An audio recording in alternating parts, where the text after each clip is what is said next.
Hello everyone, welcome to our channel. This is Srishti Agarwal. तो मैं आप सभी कक्षा 7 के स्टूडेंट्स के लिए लेकर आई हूँ वीकली क्विज अभ्यास सॉल्यूशन, जिसमें हम देखने वाले हैं वीक 9 का क्विज अभ्यास सॉल्यूशन। सबसे पहले देखेंगे हम सोशल साइंस का क्विज अभ्यास सॉल्यूशन। तो स्टार्ट करेंगे। पूरा वीडियो बहुत इंपॉर्टेंट होने वाला है क्योंकि सभी सब्जेक्ट्स के क्विज अभ्यास सॉल्यूशन हम इसी वीडियो में देखने वाले हैं। तो वीडियो के एंड तक बने रहिएगा इसी तरह मेरे साथ। यहाँ पर क्वेश्चन फर्स्ट है, किसी भी फसल या अनाज को उपजाने के लिए किस बात की जानकारी होनी चाहिए। तो यहाँ पर ऑप्शंस हैं मिट्टी का प्रकार, तापमान और पानी की आवश्यकता, बीज की किस्म, ये सभी। तो ये सभी की जानकारी होनी चाहिए, तभी हम किसी अनाज को उगा सकेंगे। तो यहाँ पर ऑप्शन 4 करेक्ट करेंगे। नेक्स्ट एक पिक्चर दे रखी है जिससे रिलेटेड क्वेश्चन है, किसान चित्र में दिखाए गए औजार का प्रयोग किस लिए करते हैं। तो यहाँ पर खेत की मिट्टी को नरम और मुलायम बनाने के लिए करते हैं। तो ठीक है, इस तरह से ये हो जाएगा आंसर सेकेंड क्वेश्चन। तो इस औजार का यूज़ करते हैं खेत की मिट्टी को नरम और मुलायम बनाने के लिए।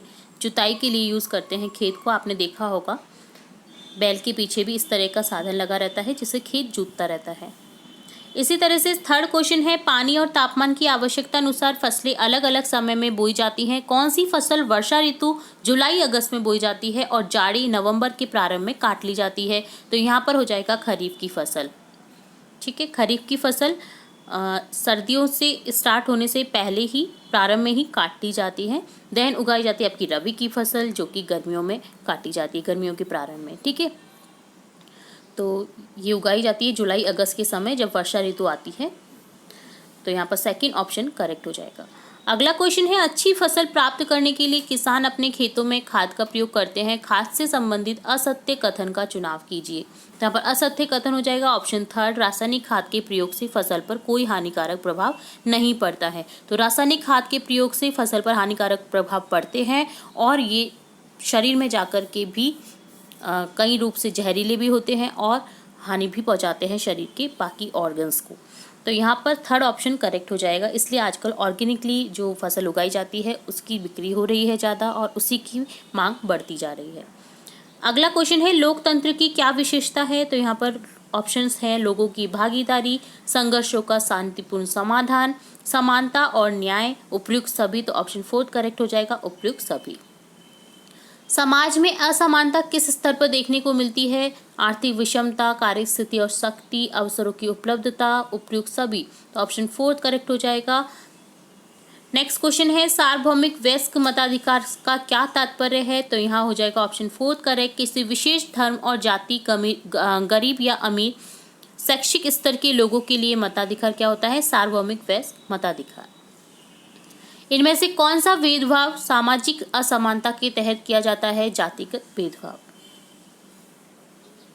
किसी समाज के असमान और अन्यायपूर्ण बनने का कारण इनमें से कौन सी असमानता हो सकती है, शिक्षा के क्षेत्र में, स्वास्थ्य सुविधाओं में, सुरक्षित आवास सुविधाओं में, उपयुक्त सभी। तो उपयुक्त सभी आंसर हो जाएगा।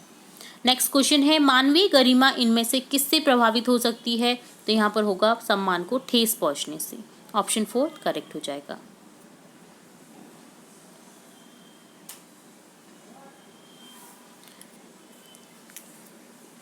नेक्स्ट यहाँ पर क्वेश्चन नहीं है, आंसर देख लीजिए आप। यहाँ पर उपयुक्त सभी आंसर हो जाएगा इसका।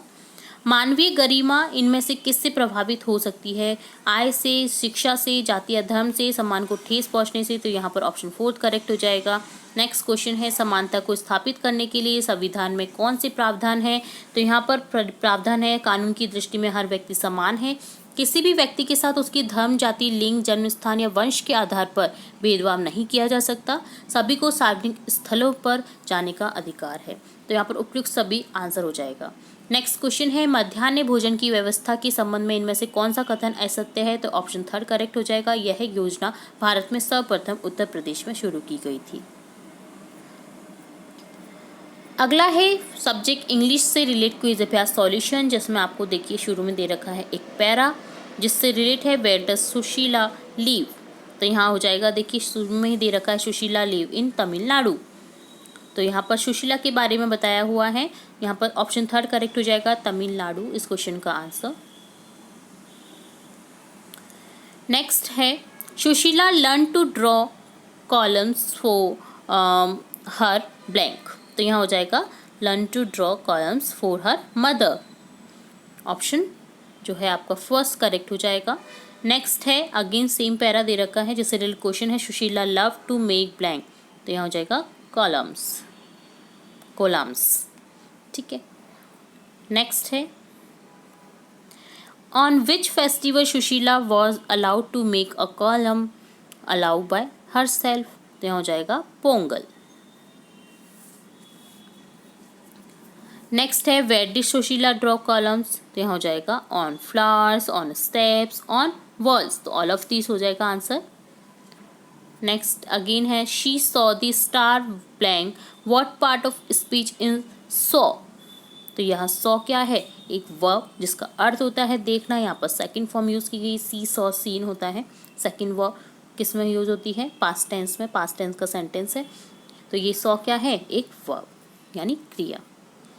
नेक्स्ट है Sushila lived in Tamil Nadu in which tense is this sentence written, तो किस में लिखा हुआ है सेंटेंस, सिंपल प्रेजेंट टेंस में सुशीला के साथ में यूज हुआ है। ऐसे ईएस का यूज होता है सिंगुलर के साथ, तो यहाँ लीव के साथ में हो गया है यूज एस। ठीक है, तो सुशीला लीव्स इन तमिलनाडु है, तो ये है सिंपल प्रेजेंट टेंस का, जो कि जिसका अर्थ है सुशीला तमिलनाडु में रहती है। नेक्स्ट है which of these are adjective, adjective क्या है, ब्यूटीफुल, टॉल। ब्यूटीफुल यानी सुंदर, टॉल यानी लंबा, दोनों विशेषता बता रहे हैं वाले शब्द हैं, तो यहाँ हो जाएगा ऑप्शन थर्ड करेक्ट। नेक्स्ट एक पैरा दे रखा है जिससे रिलेटेड क्वेश्चन है, तो ये पैरा है जिससे रिलेटेड अब क्वेश्चन देखेंगे हम। तो जो नरेशन ये जो दे रखा है आपको, ये कौन से लेसन का है, तो आप समझ गए होंगे, रवि, मृदु, इससे ही समझ गए होंगे, लाली। ठीक है, जो कि किसके कैरेक्टर हैं, कैरेक्टर हैं अ गिफ्ट ऑफ चप्पल से। तो ये हमने चैप्टर बहुत अच्छे से समझा हुआ है, इसके सभी क्वेश्चन आंसर भी स्टार्टिंग से लेकर एंड तक सभी अच्छे से समझे हुए हैं, हिंदी इंग्लिश बोथ लैंग्वेज में हमने समझे हुए हैं। अगर आपने नहीं देखा ये चैप्टर तो आप हमारे चैनल की प्लेलिस्ट से चेकआउट कर सकते हैं। तो ये चैप्टर से लिया गया है, कौन से चैप्टर से, अ गिफ्ट ऑफ चप्पल से। नेक्स्ट अगेन एक सेमी पैरा दे रखा है सेम ही लेसन का, तो यहाँ पर है who was learning to play violin, कौन सीख रहा था वायलिन, लाली। ठीक है, ऑप्शन थर्ड करेक्ट हो जाएगा। नेक्स्ट है which word in the passage means to move quickly with a buzzing sound, तो यहाँ हो जाएगा व्हीजिंग। कौन सा यूज किया गया है यहाँ पर, to move quickly with a wheezing sound, तो यहाँ हो जाएगा व्हीजिंग।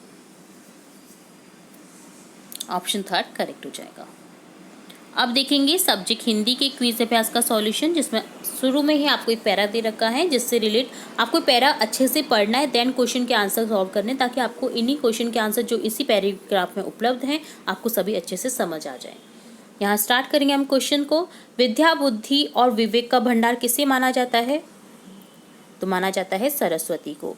ठीक है, सरस्वती की पूजा की जाती है वसंत पंचमी को, वसंत पंचमी से रिलेट ही यहाँ पर एक पैरा दे रखा है। नेक्स्ट है सरस्वती को किसकी देवी माना जाता है, विद्या की देवी, तो ऑप्शन फर्स्ट करेक्ट हो जाएगा। नेक्स्ट है हंस किसकी सवारी है, माँ सरस्वती की, ऑप्शन थर्ड करेक्ट हो जाएगा। नेक्स्ट है सरस्वती माँ की पूजा किस दिन की जाती है, बसंत पंचमी को, तो ऑप्शन थर्ड करेक्ट हो जाएगा। अब है एक जंगल से रिलेट पैराग्राफ। एक जंगल में पारिजात का एक पेड़ था। ठीक है, तो यहाँ पर पारिजात के पेड़ की विशेषता बताई गई है, तो पारिजात का पेड़ कहाँ पर था, जंगल में, ऑप्शन थर्ड करेक्ट हो जाएगा। नेक्स्ट अगेन सेम पैरा है, पारिजात स्वयं को क्या समझता था, पेड़ों का सरताज। अगला, ये जो पारिजात का पेड़ होता है बहुत सुंदर होता है, तो यहाँ पर उसी की विशेषता बताई गई है और उसके बारे में बताया गया है कि वो क्या अपने आप को क्या समझता है, किस तरह से वो जंगल में सरताज माना जाता है। ठीक है, पारिजात का पेड़ किस मौसम में अनगिनत फूलों से लद जाता था, बहार में। नेक्स्ट क्वेश्चन है फूलों का पराग कौन ले जाता था, तितलियां। फूले की रूस को ले जाती हैं तितलियां। ठीक है, तो यहाँ पर ऑप्शन थर्ड करेक्ट हो जाएगा। पारिजात को कल्प वृक्ष के नाम से भी जाना जाता है, अगर आप कंफ्यूजन है। तो ये था इससे रिलेटेड क्वेश्चन। अब देखेंगे अगला पैराग्राफ, तो इसे भी अच्छे से पढ़ना है आपको। दिन के समय चादर लपेटे कौन सोया था? लेखक। दादी माँ चैप्टर से लिया गया है, समझ ही गए होंगे आप। तो ये भी चैप्टर हमने रीड कर रखा है। बहुत सारे सब्जेक्ट जो आपकी हिंदी के, तो काफ़ी सारे चैप्टर्स हमने रीड कर चुके हैं हम। तो अगर आपने नहीं देखे हैं, कोई भी चैप्टर नहीं समझाए, तो आप हमारी चैनल की प्लेलिस्ट से चेकआउट कर सकते हैं। सभी चैप्टर्स को हमने अच्छे से समझाने की कोशिश की है और सभी के क्वेश्चन आंसर्स भी हमने डिटेल में समझे हैं। ऑप्शन सेकंड करेक्ट हो जाएगा यहाँ पर, लेखक। अगला सेम पैराग्राफ है, झाग वाले पानी में कौन नहाकर आया था? तो यहाँ हो जाएगा ऑप्शन सेकंड, दादी माँ।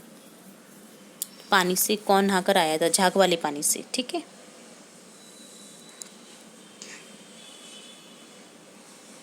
नेक्स्ट है, दादी माँ के बाल किसके समान थे? सन के। तो इस पैराग्राफ के अकॉर्डिंग ही हमें आंसर देना है। तो बाल किसके समान बताए गए हैं? सन के।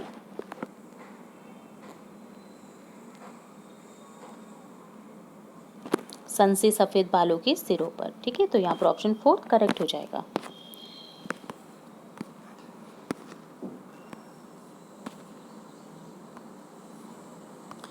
नेक्स्ट है, दादी माँ की क्रियाकलापों से उसके मन का कौन सा भाव झलकता था? तो यहाँ आंसर हो जाएगा स्नेह का भाव।